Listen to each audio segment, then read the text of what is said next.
ఎవరికి ఉంటుంది? ఇప్పుడు మనం తెలుసుకోవాలి ఆ విషయాన్ని. బ్రాహ్మణులకి ఋషులకి తపస్సు వల్లే ఉంటుందనుకోకండి. తపస్వధర్మవర్తిత్వం యక్ష ప్రశ్నలో ధర్మరాజు చెప్పిన మాట.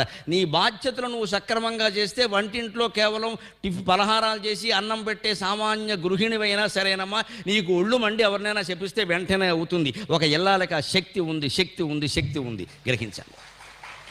ఒక పారిశుధ్య కార్మికుడికి కూడా శాపానుగ్రహ సామర్థ్యం ఉంది. నేనంత చేస్తుంటే నా యజమాని చంపుకు తింటున్నాడు, వీడు సుఖంగా ఉండడు అని పారిశుధ్య పనివాడంటే ఆ యజమాని నష్టపోతాడు. That is Indian culture, that is Indian culture. ఇక్కడ భేదాలు ఉండవు, ఎక్కువ తక్కువలు ఉండవు. నీ పన్ను సక్రమంగా చేసేవలేదా అంతే లెక్క. బ్రహ్మజ్ఞాని అయిన వాడు ఎంతో పారిశుధ్య కార్మికుడు కూడా అంతే, పని సక్రమంగా చేసేవలేదా. యక్ష ప్రశ్నలో చెబుతాడు. తపస్సు అంటే ఏమిటంటే తపస్వధర్మవర్తిత్వం అంటాడు. నీ పని నువ్వు చేస్తే తపస్సు చేసినట్టే. తపస్సు చేసిన వాడికి శాపానుగ్రహ సామర్థ్యం ఉంటుంది కాబట్టి ఉంటుంది. పైగా భగవద్గీతలో చెప్తాడు, యతః ప్రవృత్తిర్భూతాని ఏన సర్వమిదం